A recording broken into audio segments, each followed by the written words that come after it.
Namaste and welcome again to Space of Love, and thank you again for participating in Awaken Your Creative Spirit. For this session, we'll just need you to journal. So whatever your modality is, whether it's a pen, paper, typing would be great. But most importantly, we just need you to have an open-hearted presence. So in this 30-minute session, we'll be exploring with you the importance of integration. What is integration? Well, the period that immediately follows this retreat, and that can be the next 5 minutes, the next 5 days, the next 5 years. But the period following this retreat is where everything that we've been learning and exploring and steeping in starts to activate in our lives. It's like we've planted little seeds all throughout this retreat that will germinate and will blossom in their own time. We can't always know when, but they will blossom and suddenly flower in our lives. And in a way, this is where the real work begins. So we've prepared this fertile ground. We've been co-creating within this sort of womb. We've been gestating within this womb together and preparing ourselves for birth or rebirth. And this rebirth is this processing of everything that we've accumulated, everything that we've taken in, and letting it come out into the world in its own time, in its own way. It is our belief that awakening is not an end goal or something to achieve or check off our list, but rather it's a process, the process of awakening. You've been on this process your whole life. This retreat has perhaps given you a few more tools for that process, and this process of awakening will continue. This is a process that requires work. It requires continued curiosity and exploration. It requires dedication. It requires being open-minded and open-hearted to exploring new perspectives. This process of awakening also requires patience and a willingness to stumble and fall again and again and again and again. I can give you examples from my own experience of having been on many different retreats, and sometimes what I feel at the end of retreat is this, wow, this inspiration, this willingness to go out and continue the momentum of whatever it is that I've cultivated, whatever state of being or state of mind. And then I get out into the world and I'm really excited and really gung-ho, and boom, I crash hard, I fail. Perhaps whatever it was that I thought I was out to achieve or do just didn't work. And then I feel the heartbreak of all that momentum crashing to a still or to a stall, or I feel the frustration of the roadblocks that arise in my path. And so in this process of awakening my own creative spirit, which is a process and it's an ebb and flow, I've been allowing myself to stumble and fall. And I dare you even to make a beautiful mess, to allow yourself to try something that feels so bizarre to you or feels so far out of your reach. And maybe you don't succeed, but you make an absolutely beautiful mess in the process. If you look at some of the best inventions of the world, some of them were happy accidents. In other words, they didn't set out to do that thing. They set out to do something else, and in the process discovered something even more amazing. So in this process of awakening, let's dare to make a beautiful mess. Let's dare to stumble and fall. Let's dare to remember again and again and again why we are waking up, what we are sharing and offering with this world.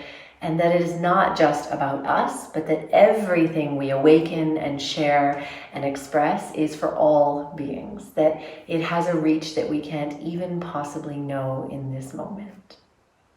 It's so important to understand this concept that the idea that we are going to land at a place and after that point life is going to seem easier is an illusion. One of our teachers taught us that there's no such thing as being balanced, when in fact the truth is that we are always in the act of balancing. We're always in the midst of balancing. And inherently that means we're going to fall. So what's very important is to remember that we do fall, and that this is the natural part of the process, and that when we fall, the act of balancing requires us to stand up again. And that is very, very important. If you observe nature, and we'll get into that a little bit later, but if you observe nature, we find that after every expansion there is a contraction, and after every contraction there is an expansion. This is actually inherent in the way the universe actually works, and in Newtonian physics, there's one of the third laws of physics is that every action is an equal and opposite reaction. This is the way the energy fields in the universe actually keep equilibrium. There is no creation of new energy, it's just a transformation. And that's what's happening with the concept of contraction and expansion. You can actually witness this in, for example, the tides of the ocean. There's a low tide and there's a high tide, and that's because of the relationship with the moon. You can see this in the way forests and trees behave at night, how they go down, and when it's light they come up again and they go back down again. Forests actually breathe. So what's happening is with this experience of this retreat, there's a lot of stuff that's been stirred up inside us, a lot of new neural pathways, which inherently will lead you to a feeling of a great expansion, feeling that, wow, I've understood so much more, and I'm going to be able to walk through life with this new understanding, and things will bother me less, and I'll be more wise. And this is the feeling that we have after a retreat. We feel connection with what matters. And then what happens is we go back into the real world and we feel the contraction of everything coming back. When this happens, remember that we're just simply in the act of balancing, and that is just part of the process, the contraction, and then there will come a time where you'll be able to expand again. This is part of the process. The idea being that we reduce the frequency at which we contract and expand. So it takes a little bit longer for the whole thing to happen, which is the idea.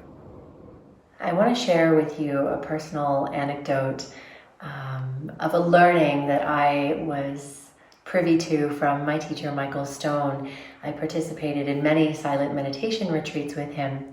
And in our integration talk towards the end of retreat, before we were about to go back into the world, whatever that means, go back into our world and be challenged with taking these insights or these learnings or this spaciousness that we've cultivated, taking this and bringing it into a world that is maybe not always ready to meet that, or not ready for what we have to share or express. And an example of that is in coming home from a silent meditation retreat. We might be coming home to roommates, lovers, employees, co-workers, bosses, friends, family, whoever it is that we're coming home to when we transition out of this experience and into our worldly, relational experience. And his advice was perhaps a beautiful metaphor. He said, when you come home, or you return home, and whatever that means for you, and when you touch the doorknob, before entering into that space, you don't know what you're going to meet. You don't know if, say, you're returning to a partner and they're not in the same mind state that you are in, and maybe they're upset and they don't really care how your retreat went. They don't really, in that moment, they're not able to receive exactly what it is that you're lit up about, or lit up by, or inspired by. And so the metaphor is touching the doorknob, and before you enter that door into that new space, take 3 deep breaths in and out. So you touch the doorknob, you pause, you open a little bit of spaciousness around this transition of experience, and you breathe.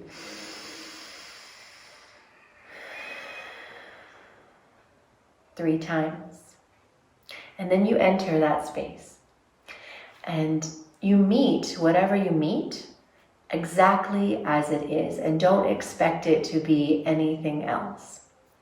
So you might, after you finish this retreat with us over these past few days, you might turn off your computer And you might decide to meet your friend for coffee. Or maybe you decide to spend a little more time with your partner who lives with you but has been very great in giving you some space over this retreat. And you come to talk to them and maybe you're really excited about all the things you want to share. And they're just worried about putting dinner on the table. They're just worried about this conversation they had recently with a friend that's really got them upset. Maybe they're just tired and don't want to hear about what you're experiencing. And so you honor that. You meet them where they're at. And that might even be keeping some of the experience to yourself. So after you've paused, you've taken a few breaths, you honor whatever space you're in, and then you walk into the world. You walk into whatever it is that you are walking into and experiencing. And know that whatever is percolating in you will continue to percolate, and it will take time, and it doesn't all need to be shared or expressed or acted upon immediately. And so know that you can keep some of it to yourself, keep some of it sacred, keep some of it in your own heart space, and let it continue to permeate there. So I'd like to share a few tips that you can take, tools that you can take with you when you go home. So I'll start with one thing that's super, super powerful for me is this understanding that we are programming ourselves and have the ability to reprogram ourselves. And we do that by creating new neural pathways. And we've experienced that this retreat by way of the workshops we've done. We've done some dancing, we've done some movement, we've done some drawing, we've done some vocal toning. All of these things, presumably you don't do on a regular basis all the time. So we've fired new neural pathways. These neural pathways are essentially highways in the brain. And what happens is when we are, how many of us have driven somewhere and half an hour goes by and we're at the destination and we don't even know how the half an hour went by. We've been thinking about other things. The reason we're able to do that is because the brain has the program of the drive already installed and it's running the program on its own. We're actually almost not even conscious of it. And what happens is time elapses, we're not even aware or mindful of what it is that we're doing. We're just lost in the pattern and the thoughts. So it's very, very important to create new neural pathways, to keep the brain fresh, to keep it receiving information that's not corrupted, so you can see what's clear. You do this by doing simple things. Do things differently than you normally do. If you brush your teeth with your right hand, brush it with your left hand every second day. If you eat with your right hand, eat with your left hand once in a while. Do things differently. Notice how you react to a certain thing. If you say, hey, how's it going? Say, hey, how are you doing today? Like, make an effort to do things slightly different. Take another route to work or wherever you're going. If you come out of the subway or wherever it is and you always turn right, turn left this time. Go another way. This way, what's happening is the brain is not going into auto program. The brain is being forced to receive the new stimuli and create a new program. And that's what keeps us present in the present. So that's tip number one. Tip number two is to spend time with nature. This is so important. I do a talk on biomimicry. I hope some of you join me for one of those talks. But biomimicry is essentially the study of nature and how human beings have studied animals and plants in nature and have used or mimicked those designs and implement them into our lives to improve our lives. And I'll give you one very simple example. Human beings observe the little knobs on the fins of blue whales, and they notice that just those knobs on the fins makes the whale more hydrodynamic, so it could cut through the water easier. So what we've done, or essentially aerodynamic, so what scientists did is they installed these knobs on the fins of the windmills. So now windmills actually cut through the air about 40% more efficiently. We did this by mimicking nature. So one of the things that is very, very important is for us to remember that nature is actually the guidebook, the handbook that we humans have used to enhance our understanding of life and understanding of our lifestyle, essentially. Spend time with nature. Instead of trying to learn things from a YouTube video, try to learn things from a tree. And I know that may sound funny, but it's very, very powerful. The things you notice when you study nature. If you think about it, nature, whatever is happening in nature right now is the most efficient way that that thing can be done, because it's spent 14 billion years to come to this point. So it's figured it out, you know. It is doing things, the way the water cuts through the Grand Canyon is the most efficient way that water can go. Believe it or not, cutting through the rock is the most efficient way for the water to go. So study nature, spend time in nature. The third tip, which I would say for me is one of the most important, in fact, the most important personally, is to meditate. I know you've heard this from a lot of people before. It's good to meditate. It's good to meditate. Don't confuse meditation with turning into the Buddha or being able to only focus on the breath for hours at a time until you levitate. That's not the point. Meditation, you can call it prayer. You can call it, I even consider singing with intention meditation. What I do is I sit in silence in the morning when I wake up, whether it's laying down or just sitting up in my bed for some time without looking at my phone, without looking at what the news is. And what's happening there is the practice of being mindful. We've talked about taking inventory of what's going on inside and how important that is.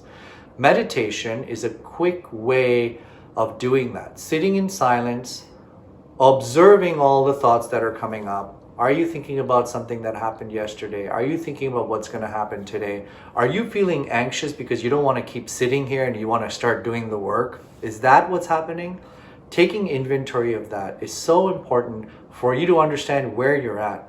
A good time to do this is the first thing in the morning, so that before you step out of the door, before you interact with another human being, you can take inventory of what's going on. So that if you snap, at least you know, well, I snapped at that person because, well, I've been thinking about this one thing.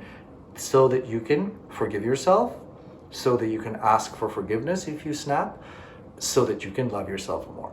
If you don't do this inventory, you're snapping, you're in auto program, you don't even know what's happened. Now you're in conflict with people and it's 11 p.m. at night and you don't know what happened and you just have this energy you walked around with all day. So being mindful, being aware of what's happening, so effective if you meditate. So those are my 3 tips. So I also have 3 tips to share with you as to how you can continue this process of creative awakening within you. Number 1, community is everything. So in this time together, we've cultivated a small but mighty community. And seeking out individuals in your life who are like-minded and who are also curious, who are also willing to explore with you in an open-hearted, open-minded, compassionate way. Seeking out community, and that might be a meditation group, it might be a singing circle, it might be a friend that you simply call up regularly to say, hey, I have this idea, what do you think about this? It might be a movement community. And seeking out this community that continues to light you up. So we all know, we all have those people in our life, we know and we feel, wow, I feel really lit up after being with that person. Or maybe you have a shared interest that you can begin to work with that community. If you have an idea about a creative project and you feel there are others who you want to reach out to maybe co-create with you, do it. Reach out, even if it's just expressing ideas and you don't even know the how or the what of what will come, but you feel a really strong need and a really strong desire and the why, you feel the purpose. Reach out, cultivate that community. And I would say that in cultivating your community, it's important to involve others who have different perspectives than you. We explored in our One Creative exercise, seeing the world through the lens of the perspective of different people, different beings. And so I invite you to continue to cultivate relationships with people who challenge your perspective, who dare to ask you to see something a different way, because also creativity blossoms when there is a little bit of tension. A little bit of healthy tension that gets you to kind of step outside your comfort zone, which is a lot of what we've been exploring in this process. So find community, cultivate community, explore the relationships that light you up, that lift you up, and that challenge you in a healthy and dynamic way. Number 2, and this is something I'm a huge advocate of, play. Play often, play as much as you can, where you can, when you can, with whomever you can, in all the ways that feel delicious for you. Play. That wonderment of a child, don't lose that. Always be curious. Play is how we discover new things. Play is how we test the boundaries of life. Play is how we step outside of our narratives and outside of our roles and try on other narratives and roles and experiences. Play, and most importantly, it's fun. Carl Jung wrote, "The creation of something new is not accomplished by the intellect, but rather by the play instinct." This is how children learn about the world. They play. They try on different roles. Have you ever noticed children role play a lot? They play house, they play this. They dare to make up games. For example, you can only walk this way by touching your left foot on the sidewalk without stepping on a crack, or making up ridiculous games that challenge your body to move in different ways. Whatever it is for you, I really, really encourage you to play. Keep playing. Be curious. And my 3rd tip, whenever something feels blocked, when you feel there isn't the flow that you know is possible, when you feel challenged, when you feel angry, when you feel frustrated, when you feel like your creative spirit is not so woke, ask yourself this question: is the energy of love present? Is the energy of love present? Essentially, this is creating from a space of love. And we know that space of love is always there, but also it's not always there, right? Sometimes I find myself trying to or wanting to create, not from a space of love, but from a space of wanting to compete with or keep up with what others are doing. It might come from a space of, well, I haven't created anything in a while, so I should be creating something. And then there's this like inner shame and guilt dance that is happening. I should create. I'm kind of like not a productive or beautiful member of society if I'm not creating something amazing. It might come from a place of frustration. Okay, my life sucks, so let me create something new. I invite you to flip the switch a little bit and really check in with, is this coming from a space of love? Is the energy of love present? If it's not, maybe there's a fine-tuning of the approach. For example, if I'm creating from a space of competition or a feeling of needing to produce at a certain quota or a certain level of creative output, and I'm just not feeling it, I'm just like nothing's flowing, and I've been there in my video production and corporate career a million times over. Flipping the switch and checking in with, well, what is my why behind creating? Because I want to share love with the world. Okay, so maybe this approach or this thing I've been trying to create isn't in alignment with that. Is it in alignment with my why of wanting to share love with the world? And that's my why, it might not be your why.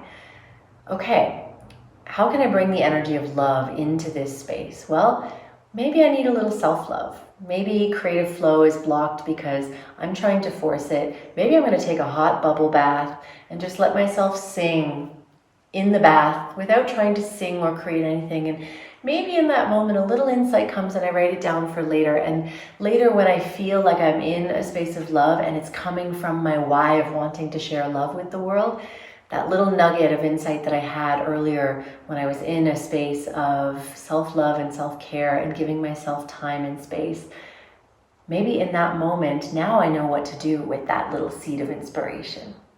So Checking in, is the energy of love present? Can I create from a space of love, first and foremost? What do I need to do to give myself that space of love from which I can create? What do I need to request of others to allow me to enter into a space of love? Maybe I need support, maybe I need time, maybe I need space. Is the energy of love present? Can I create from a space of love? So I'd like to share a song with you that I wrote, and before I do that, I want to actually explain to you what I mean by when I say I wrote. I didn't write it. I really believe that I simply opened myself up for the information in the cosmos to come through me by way of a guitar. I've had a lot of years practicing how to play the guitar, so this instrument is second nature to me. Some people have paintbrushes, some people have their voices, some people have sand to make sand castles out of. Whatever the creation is, mine is this. So this song that I'm sharing with you, it's a prayer, it's a meditation.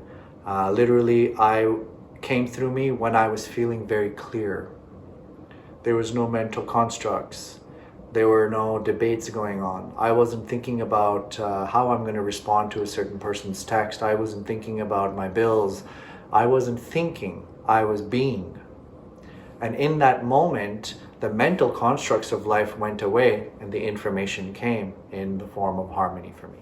At the end of the song ends with a prayer, Loka Samasta Sukhino Bhavantu, which is a Buddhist prayer. It's a chant which essentially calls for the well-being of all beings, the happiness and well-being of all beings in the world. So when I start singing this, I invite you in your own space to sing along with me.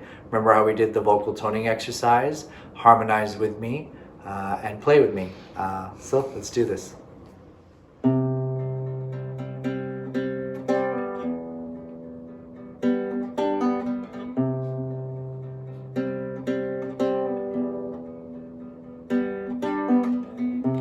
Pachamama hi hey hi,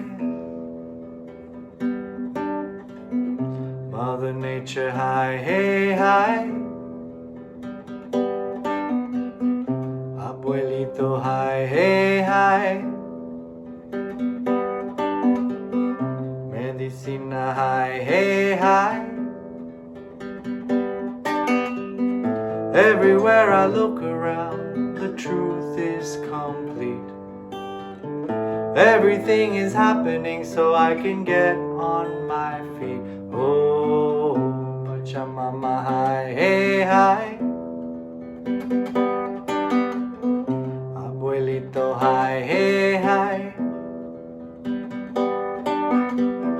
Loka samasta sukhino bhavantu, Loka samasta sukhino bhavantu, Loka samasta sukhino bhavantu. Pachamama hi hey hi, Mother Nature hi hey hi, Abuelito hi hey hi, Medicina hi hey hi. Everywhere I look around, the beauty complete. Everything is happening so we can get on our feet. Oh, Pachamama hi hey hi, Mother Nature hi hey hi, Loka samasta sukhino bhavantu, Loka samasta sukhino bhavantu. Sing along now with me, sukhino bhavantu, Loka samasta sukhino bhavantu, Loka samasta sukhino bhavantu, Loka samasta sukhino bhavantu. Loka samasta sukhino bhavantu. Loka samasta sukhino bhavantu. Loka samasta sukhino bhavantu. Loka samasta sukhino bhavantu. Loka samasta sukhino bhavantu. Loka samasta sukhino bhavantu.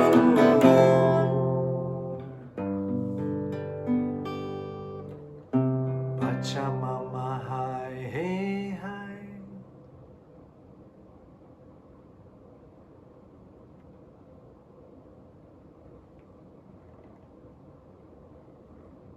So to sort of bring this all to a close and continue this thread of integration of why we share what we share and how this takes time, and that this incubation period of this retreat has been the planting of seeds and the creation of fertile soil in our heart space, in our body mind. It might take time to blossom. This creative expression, this awakening of your spirit will take time to blossom. It will blossom in its own ways.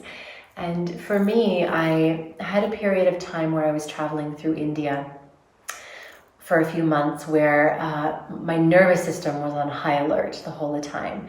And I felt I was in travel mode where I was just absorbing constant stimulus and information, constant. But I didn't feel I was in a creative space. And I felt a little stuck, a little blocked by that. And I returned to Guatemala, a place that it feels very much at home for me, a place where I am living and thriving now. And I laid down in the hammock and I just watched the clouds roll by, and I watched the colors on the hilltops change and the birds flow by, and I was just observing nature. And out of nowhere, this song came. And this song came because I was in a space to allow it to flow. And in that space, I allowed it to flow and I continued working with it. And it's a reflection of where I've been and where I am and perhaps where I'm going. So in the interest of sharing and creatively expressing, I would love to share with you this song that flowed through in just the right moment where there was the space for blossoming.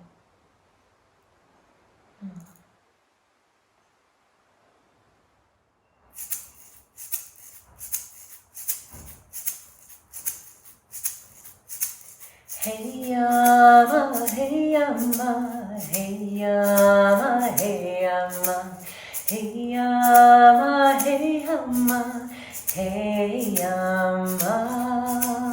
I hear you're wandering, I see you flowering, I feel your heart singing, hey yama.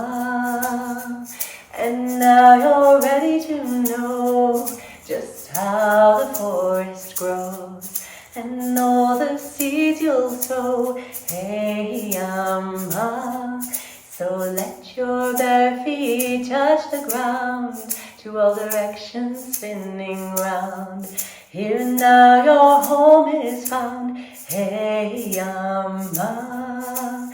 Hey yama, hey yama, hey yama, hey yama, hey yama, hey yama, hey yama. And you will stumble and fall as you are learning it all, but you will hear that call, hey yama.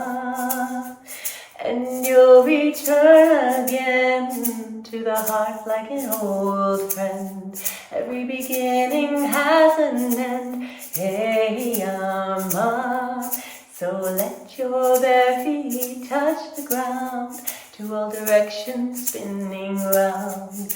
Here and now your home is found, hey yama. Hey yama, hey yama, hey yama, hey yama, hey yama, hey yama, hey yama.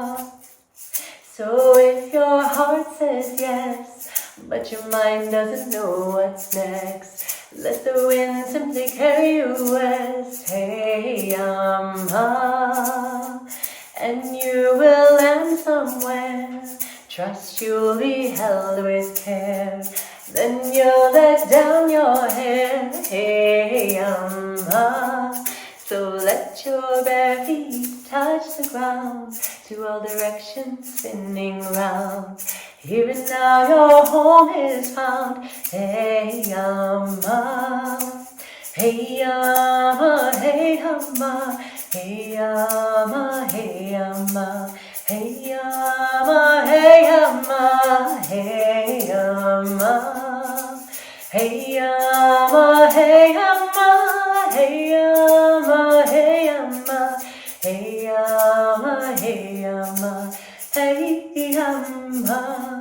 so let your bare feet touch the ground, to all directions spinning round. Here and now your home is found. Hey, in the heart your home is found. Hey,